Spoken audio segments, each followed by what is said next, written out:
Ia dikenal dengan nama Rusman. Sudah lebih dari 15 tahun ia bekerja sebagai petugas jaga gudang barang di sebuah kawasan penyimpanan yang terletak agak terpisah dari pusat keramaian.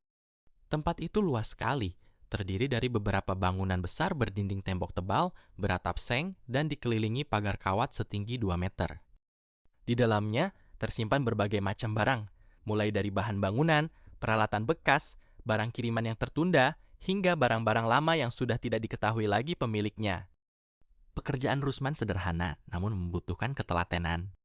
Ia datang setiap sore, menggantikan petugas siang, kemudian bertugas sepanjang malam sampai pagi hari. Tugasnya memeriksa kunci pintu, memastikan tidak ada kerusakan atau tanda-tanda masuknya orang asing, serta mencatat segala sesuatu yang terjadi di buku laporan yang disediakan. Sejak awal bekerja, ia sudah terbiasa dengan suasana tempat itu yang sunyi dan sepi. Malam-malam di sana hanya diisi oleh suara angin yang berdesir melewati celah dinding. Sesekali, suara tikus yang berlarian di sudut gudang, dan detak jam dinding yang terasa sangat jelas di tengah keheningan. Selama bertahun-tahun, tidak ada hal yang aneh terjadi. Semua berjalan sesuai aturan. Sampai pada suatu masa, ketika gudang itu mulai menampung barang-barang yang sudah lama tersimpan dari tempat lain, perasaan tidak nyaman mulai sering menghampiri Rusman. Awalnya hanya hal-hal kecil yang tidak berarti. Kadang ia merasa seperti ada orang yang berjalan di lorong belakang, namun saat ia memeriksa tidak ditemukan siapapun. Suara benda jatuh terdengar dari dalam, tapi saat dicari, semua barang tersusun rapi dan tidak ada yang bergeser sedikit pun. Ia menganggap itu hanya kelelahan atau perasaan yang berlebihan, mengingat usianya yang sudah tidak muda lagi dan sering terjaga sepanjang malam. Namun kejadian itu semakin nyata dan teratur. Suatu malam saat jam dinding baru menunjukkan pukul 11 lebih sedikit, Rusman sedang duduk di ruang jaga sambil memeriksa catatan hari itu. Ia mendengar suara pintu gudang nomor 3 terbuka perlahan. Suara engselnya yang berkarat menimbulkan bunyi yang panjang dan melengking. Bunyi yang sangat ia kenali karena ia yang selalu mengunci dan membukanya setiap hari. Rusman segera berdiri, mengambil senter besar yang selalu dibawanya, lalu berjalan menuju gudang nomor 3. Jaraknya sekitar 50 meter dari ruang jaga. Saat ia sampai di depan pintu, ia tertegun. Pintu itu memang terbuka sekitar setengah meter, dan kunci gembok yang tadi ia pastikan sudah terpasang rapi, kini tergeletak di lantai, seolah baru saja dilepaskan dari tempatnya. Dengan hati-hati, ia mendorong pintu itu lebih lebar. Cahaya senternya menyapu ke dalam ruangan yang luas. Di sana, deretan barang tersusun rapi seperti biasa, tertutup terpal plastik yang sudah agak berdebu. Tidak ada tanda-tanda pencurian, tidak ada jejak kaki yang terlihat di lantai semen yang kering. "Siapa di sana?" teriak Rusman dengan suara yang cukup keras, bergema di dalam ruangan kosong itu. Tidak ada jawaban, hanya suara gema dari suaranya sendiri yang perlahan menghilang. Rusman melangkah masuk, memeriksa setiap sudut, setiap tumpukan barang. Sampai di bagian paling belakang gudang, tempat yang jarang dikunjungi karena isinya sudah sangat lama dan tidak pernah dipindahkan, ia melihat sesuatu yang membuatnya berhenti melangkah. Di sana, di tempat yang biasanya kosong atau hanya berisi tumpukan kayu bekas, kini terlihat ada beberapa peti kayu besar dan kotak-kotak kardus yang tersusun rapi. Jumlahnya cukup banyak, sekitar 10-12 tumpukan, dan semuanya terlihat baru saja diletakkan. Debu di sekitarnya masih bersih, tidak ada lapisan tebal seperti barang-barang lain yang sudah ada berbulan-bulan. Rusman mengerutkan dahi. Ia tidak ingat menerima laporan pengiriman barang apapun hari ini. Petugas siang juga tidak menyebutkan ada barang baru yang masuk. Ia mendekat, menyorotkan cahaya senternya ke sisi salah satu peti kayu itu. Di sana tertera tulisan catatan dengan tinta yang masih terlihat jelas, namun alamat dan keterangan isinya tidak ia kenali sama sekali. Tidak ada nomor registrasi yang biasa digunakan oleh perusahaan tempat ia bekerja. Ia mencoba mengangkat salah satu sudut peti itu. Beratnya terasa luar biasa, seolah berisi benda padat yang cukup berat. Saat ia mendekatkan telinganya ke dinding peti, ia mendengar suara samar dari dalam. Suara seperti benda yang bergerak pelan atau gesekan kain yang halus.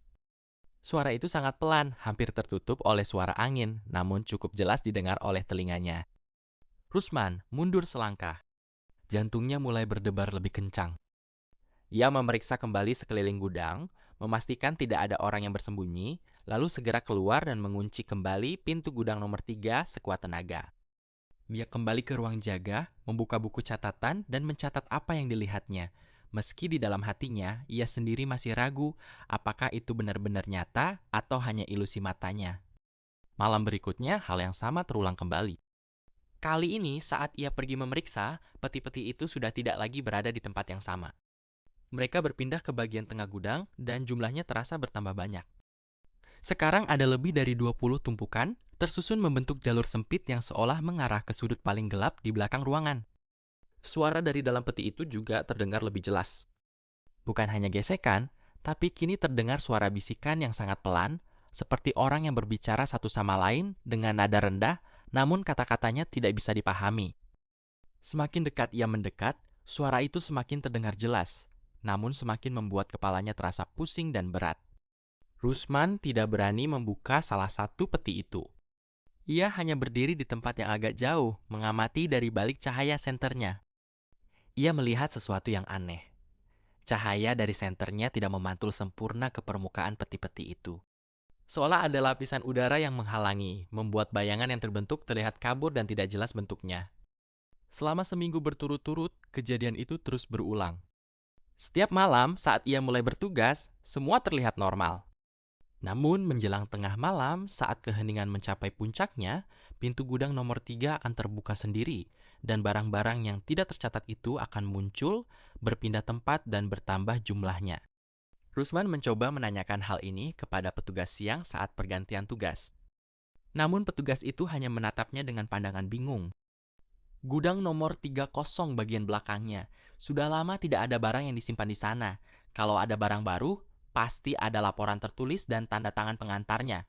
Tidak mungkin ada yang masuk tanpa diketahui, jawab petugas itu dengan yakin. Rusman menunjukkan catatan yang ia tulis setiap malam, namun tidak ada bukti fisik yang bisa ia tunjukkan karena saat pagi hari tiba, semua peti dan kotak itu selalu menghilang begitu saja, meninggalkan lantai yang bersih tanpa bekas apapun. Malam ke-8, perasaan Rusman sudah tidak lagi hanya bingung, tapi mulai terasa tertekan. Ia memutuskan untuk menunggu diam-diam, bersembunyi di balik tumpukan barang di gudang nomor 2, yang berhadapan langsung dengan pintu gudang nomor 3. Ia ingin melihat dengan mata kepalanya sendiri bagaimana barang-barang itu bisa muncul dan berpindah tempat. Jam dinding berdentang menandakan pukul 12 malam.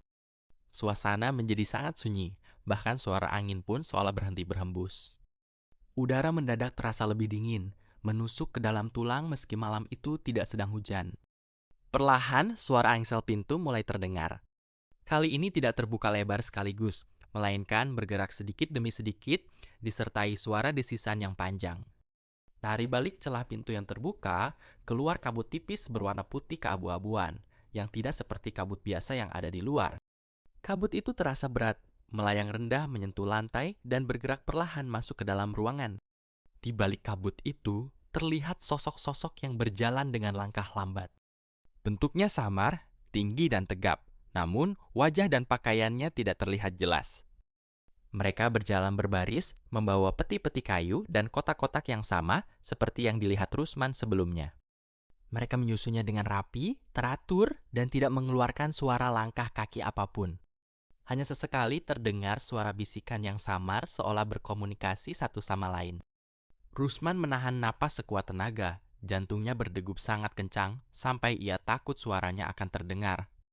Ia melihat bagaimana barang-barang itu diletakkan, bagaimana posisinya diatur, dan bagaimana sosok-sosok itu kemudian berdiri diam di antara tumpukan barang, seolah sedang menjaga apa yang mereka bawa. Beberapa saat kemudian, salah satu sosok itu menoleh ke arah tempat Rusman bersembunyi. Wajahnya tetap kabur, namun pandangannya terasa tertuju langsung ke arahnya. Bisikan yang tadinya rendah mendadak berhenti total, dan keheningan kembali menyelimuti ruangan itu. Kali ini terasa lebih berat dan menyesakkan dada. Rusman merasakan hawa dingin menjalar ke seluruh tubuhnya, membuat jari-jarinya kaku dan sulit digerakkan. Ia ingin lari, namun kakinya terasa tertancap di tempat, tidak bisa melangkah mundur atau maju. Ia hanya bisa menatap dari balik celah tumpukan barang, menyadari bahwa apa yang ia lihat itu bukanlah hal yang bisa dijelaskan dengan logika atau alasan apapun. Sosok itu berdiri diam cukup lama, seolah mengamati apakah ada orang yang mengintai. Kemudian, perlahan ia kembali menunduk dan melanjutkan pekerjaannya. Barang-barang disusun sampai membentuk satu jalur panjang yang mengarah ke dinding paling belakang, tempat yang sebelumnya terlihat hanya tembok polos. Saat tumpukan terakhir diletakkan, kabut yang menyelimuti seluruh ruangan itu mulai bergerak kembali, mengumpul di dekat pintu, lalu keluar dan menghilang ke dalam kegelapan luar. Sosok-sosok itu pun ikut menghilang bersama kabut, meninggalkan gudang yang kini penuh dengan barang-barang yang tidak tercatat itu. Suara bisikan kembali terdengar, namun kali ini seolah berasal dari dalam peti-peti itu sendiri, bergema samar dan terus berulang sampai hampir pagi. Begitu cahaya fajar mulai terlihat samar di langit timur, suara itu perlahan menghilang. Suasana kembali menjadi sunyi seperti biasa. Rusman masih tetap bersembunyi sampai ia mendengar suara langkah kaki petugas siang yang datang menggantikan tugasnya. Dengan kaki yang gemetar, ia keluar dari tempat persembunyiannya. Ia menoleh ke arah gudang nomor 3. Pintu itu kini tertutup rapat dan terkunci kembali. Saat ia membukanya bersama petugas siang, ruangan di dalamnya terlihat kosong seperti biasa. Tidak ada satupun peti, tidak ada kotak, tidak ada bekas jejak kabut, tidak ada suara apapun. Semuanya kembali seperti keadaan awal, seolah tidak pernah ada apa-apa yang terjadi semalam. Rusman tidak pernah menceritakan secara rinci apa yang ia lihat malam itu kepada siapapun. Ia hanya menyampaikan bahwa ia merasa tidak sanggup lagi melanjutkan tugas jaga malam dan meminta dipindahkan ke bagian lain yang siang hari saja. Permintaannya dikabulkan, meski banyak rekan kerjanya yang bertanya-tanya mengapa ia tiba-tiba berubah pikiran setelah bekerja bertahun-tahun tanpa keluhan apapun. Sejak hari itu, ia tidak pernah lagi mendekati bagian gudang nomor 3. Setiap kali ia lewat di depan gedung itu, ia hanya berjalan cepat, tidak menoleh ke arahnya sedikit pun. Ia tidak pernah tahu apa sebenarnya isi dari barang-barang yang muncul hanya di tengah malam itu, dari mana asalnya, dan kemana perginya saat matahari terbit. Yang ia tahu hanyalah pengalaman itu terasa sangat nyata. Dinginnya udara, suaranya, cara barang itu disusun, dan pandangan sosok yang menoleh ke arahnya. Semuanya terukir jelas di ingatannya, seperti sebuah kejadian yang benar-benar terjadi dan tidak akan pernah bisa ia lupakan seumur hidupnya. Ia hanya menyimpannya sendiri sebagai satu bagian dari pengalaman yang ia jalani, tanpa mencoba mencari tahu lebih lanjut atau memikirkan alasan di balik semua itu.